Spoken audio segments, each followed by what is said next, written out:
Voici la présentation complète de l'intérieur définitif de la nouvelle Volkswagen Polo, la version électrique ID Polo. Et cet intérieur ouvrira aussi la voie pour tous les nouveaux intérieurs Volkswagen. Retour au bouton physique au volant et aussi ici sur la console centrale pour la clim et tout le reste. Design simple, épuré, plus germanique encore, oui, un infotainment moderne, mais encore une fois, plus de commandes physiques à tourner et pour appuyer et tout ça. Tout ce qu'il faut savoir sur cet habitacle en détail et ses particularités, mais aussi, si vous l'avez manqué récemment, à propos de la batterie, de la puissance, des effets extérieurs et tout ça. Mais aujourd'hui, on va surtout se concentrer sur l'intérieur avant la dernière révélation de l'extérieur. Allons-y direct, je suis Thomas, c'est Auto-Je Fuel en 4K, plein écran. Allons-y, voilà ce thème de couleur vive. Il y aura ce thème présent ici avec ce volant, LC tableau de bord, ses sièges et tout ça. Il y aura aussi un thème sombre. Ici, le bicolore est un matériau sans origine animale. C'est agréable. Et ici aussi, de vrais boutons au volant, à gauche pour le régulateur de vitesse, à droite pour contrôler ses instruments numériques par exemple. Et ils ont aussi la logique.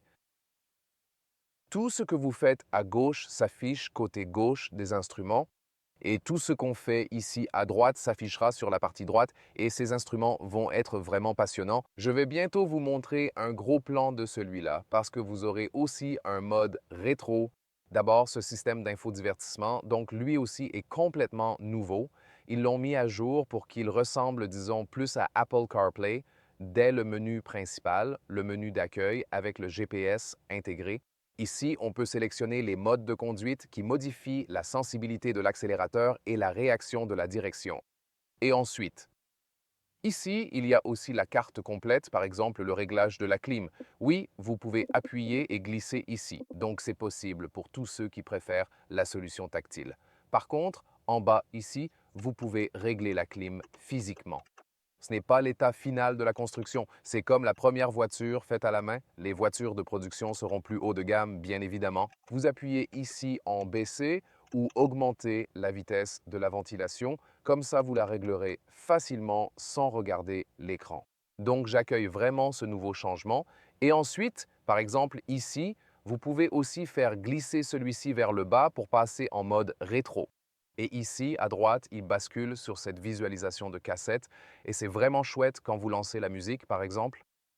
Et ici aussi, quelques éléments rétro empruntés à la Golf 1 et à gauche, bientôt, ce sera pareil pour les instruments. Ça sera l'un des points forts de cette voiture, mais on verra ça complètement en détail pour mieux le découvrir. Ça vaut vraiment le coup. Il y a aussi une entrée physique ici avec ce bouton de volume. Appui pour lire et volume plus fort ou moins fort. À l'avant, ce n'est pas le matériau final tout au bout. Donc cette partie est non recouvert, recharge pour smartphone à gauche et à droite, rangement téléphone. Vous pourrez aussi poser votre smartphone ici, comme ça, bien calé et stable à la verticale. Passer un câble dessous, on a déjà découvert cette astuce dans la CLA. Deux chargeurs USB-C en bas, encore plus d'espace. Ouais, c'est très sûrement comme ça que l'autre zone se présentera avec ce revêtement. Alors, des porte-gobelets. Ils ne sont pas adaptatifs ici, apparemment. Clé Volkswagen classique. Je ne sais pas s'il y en aura un autre. Et sympa aussi, on a des habillages en tissu à l'intérieur de la console centrale. C'est aussi doux en dessous. C'est là qu'ils ont fait gaffe. Et c'est vraiment cool. Ici, ça rejoint le tissu du tableau de bord. Le noir reste possible, oui. Ensuite, un autre insert ici, élément déco, et du tissu aussi sur le tableau. On dirait une barre de son, mais le système audio Harman Kardon optionnel ici n'en est pas une. C'est un système classique à plusieurs enceintes, le Harman Kardon haut de gamme. Et ici, on a aussi un accoudoir doux pour le coude en simili-cuir haut de gamme. Et en dessous, il y a pas mal d'espace en fait. Donc voilà, ouais, c'est plutôt sympa pour ranger pas mal de trucs, vraiment pratique. Et ensuite, on arrive à l'espace pour la tête, voilà. Et celui-là, il a le toit panoramique. Il reste encore de la marge avec ma taille de 189 cm. Mais il y a plus à montrer que les sièges et ce que ce toit optionnel permet. Et ici, l'éclairage d'ambiance, je peux changer plusieurs couleurs. Vous voyez, c'est une intégration discrète. On ne voit pas la bande lumineuse, mais seulement la projection. Ça paraît vraiment très premium et soigné aussi.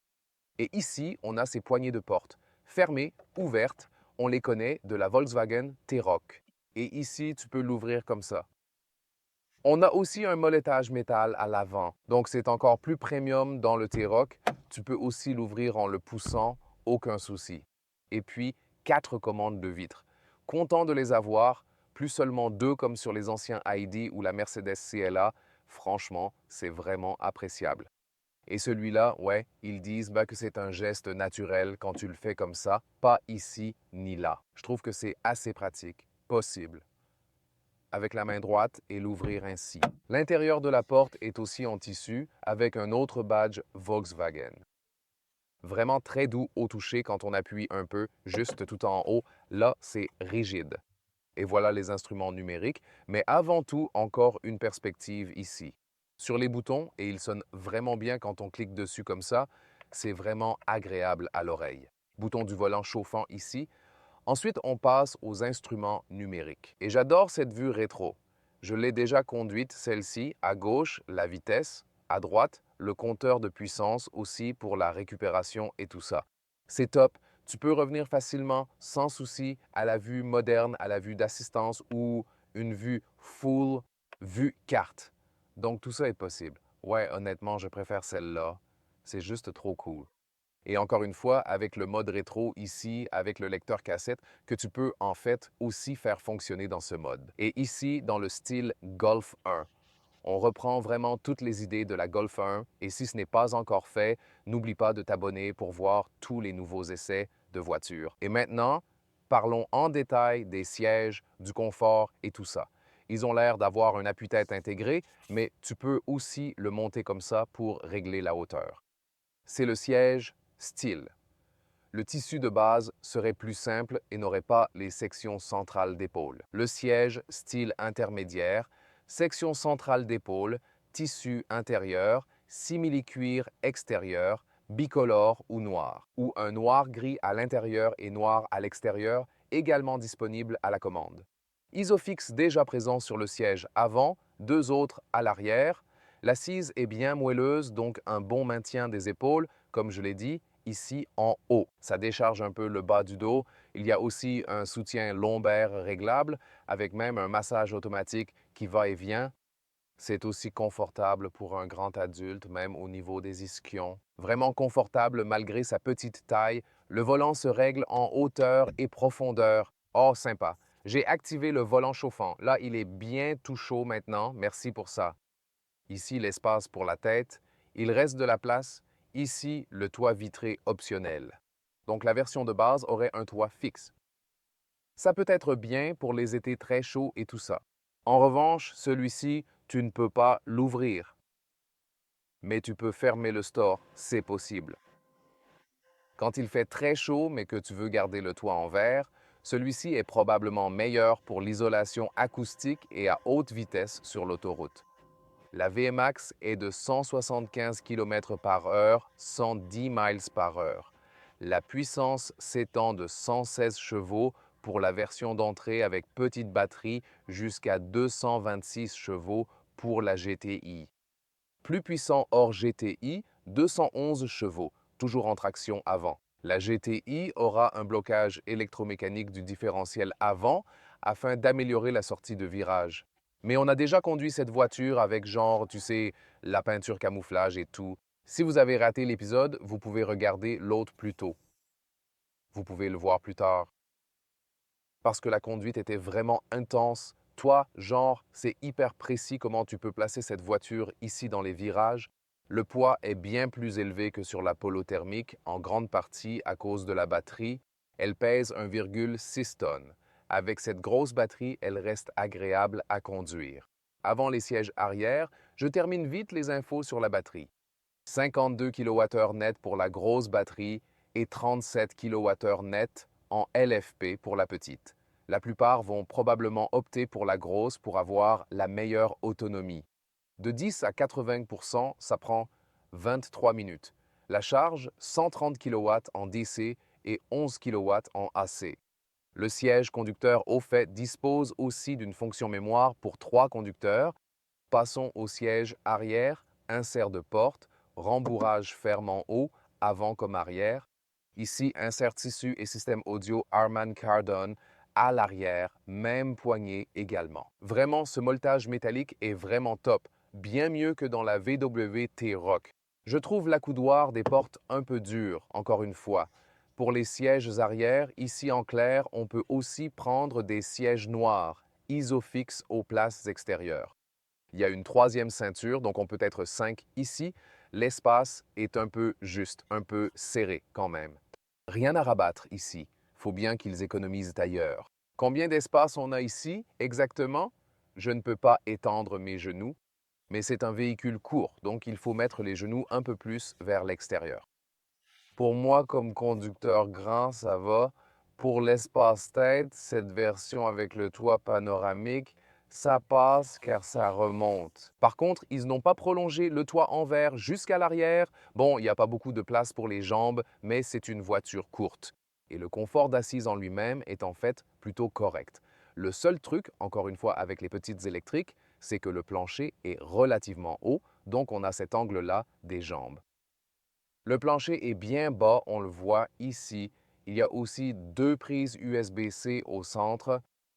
Ce qui a été sujet au débat ces dernières semaines est la différence entre la voiture concept qu'on déjà découvert et cette voiture finale. Le coffre vraiment profond, je vais vous le montrer bientôt. Ce qui ne passera pas en production série, c'est cette banquette qu'on peut replier comme ça. On l'avait dans le concept. Les gens adorent cette fonction. Mais il faut aussi caser la techno quelque part. C'est pour ça qu'on a dû supprimer le frunk. Ils ont aussi besoin de la place juste dessous. Et puis c'est devenu si petit que ça n'aurait pas eu de sens d'avoir cette fonction de pliage. Les gens adorent cette fonction, mais hélas, ce n'était pas possible. La voiture requiert de la technologie pour certains modules et autres éléments.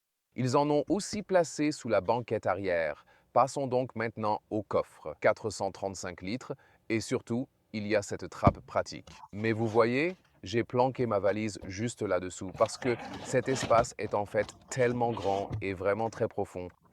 C'est la version avec caisson de basse. Rappelez-vous, système Harman Kardon. Donc si vous n'avez pas de caisson de basse, là c'est totalement libre et vous pourriez mettre genre 2 bacs à eau côte à côte. Si vous avez le caisson de basse, c'est un peu limité. Ouais, faut juste faire gaffe au câble. Donc tu dois réfléchir, tu veux le caisson Harman Kardon pour le meilleur son ou tu préfères encore plus d'espace dessous, c'est vraiment immense. Après, tu as différentes options. Tu peux le poser juste ici. Tu peux mettre tout ça dehors. Tu peux choisir la position niveau si tu veux, ou tu peux aussi choisir la position basse si tu préfères. Ce serait peut-être alors le truc, si tu as un caisson, par exemple, de le laisser ici en position basse, et comme ça, tu as encore plus de hauteur. Donc ouais, tu as vraiment des possibilités intéressantes avec celui-là. Allez, on va maintenant jeter un œil au reste du coffre rapidement. Enlève la housse juste ici. Ensuite, on peut aussi rabattre les sièges. Tu as le top tether ici derrière, séparation 2 tiers et 1 tiers. Et ici encore en position basse où tu peux le mettre à plat comme ça, ce qui te permet de charger plus facilement des affaires sans effort. J'ai ma règle avec moi. La largeur fait environ 1 mètre, soit 40 pouces, peut-être un peu moins que la normale. Pour la deuxième rangée de sièges, on est ici à peu près à 1 mètre, c'est genre 46 cm, 64 cm ou 25 pouces environ. Et ensuite, la longueur totale jusqu'au siège, quand je suis au volant, c'est là, donc 1 m 40 ou 54 pouces. Et puis la hauteur, c'est vraiment, ça dépend, tu vois. Là, donc, une hauteur de 26 pouces ou 65 cm. Par contre, si tu prends la position la plus basse, tu gagnes bien sûr encore bien plus en hauteur, comme ici, dans cet exemple. Et ça fait déjà environ 33 pouces, soit 83 cm. Ou alors, pour moi, le mieux, c'est un peu comme le IKEA, transport prévu. Et ici, c'est environ 44 pouces, soit 1,12 m. C'est bien sûr assez énorme. On peut même y transporter des objets debout, sans souci. Et ouais, on peut peut-être laisser celui-ci à la maison, ou alors tu peux le remettre ici, dans cette même position, par exemple, aussi. Donc oui, c'est très flexible. Désolé de ne pas pouvoir vous montrer la voiture depuis l'extérieur. Celle-là est encore confidentielle, on la montrera plus tard. et la capacité de remorquage des versions les plus puissantes sera de 1,2 tonnes. Et il y aura un attelage de type porte-vélo d'une capacité maximale de 75 kg. Ensuite, côté tarif, si vous ne l'avez pas encore entendu, la petite batterie sera proposée à partir de 25 000 €. La grosse batterie, donc, un peu plus chère. Et si vous mettez genre cette grosse batterie et un peu d'équipement à l'intérieur, bon oui, comme la version 211 chevaux, 35 000 €. On vise environ 38 000 € pour la GTI. La plupart des clients opteront pour le leasing. On verra alors avec un peu plus d'intérêt comment évolueront concrètement les loyers sur le marché. Quoi d'autre à l'extérieur? 4 mètres jusqu'à 4,5 mètres, 160 pots, roues 17 à 19 pouces. Au premier essai, jantes 19 pouces. Suspension standard, essieu à torsion arrière. Mais il a aussi permis, comme on vient de le voir, un coffre si profond. C'est aussi très intéressant. Ensuite, en option réservée à la GTI, la suspension adaptative DCC, mais seulement pour elle, pas pour les autres. Cependant, on attend une suspension sport fixe, par exemple une Airline plus tard, pour offrir un peu plus de variété. Ici, la Volkswagen Polo, fabriquée à Martorell en Espagne, ainsi que la Cupra Raval.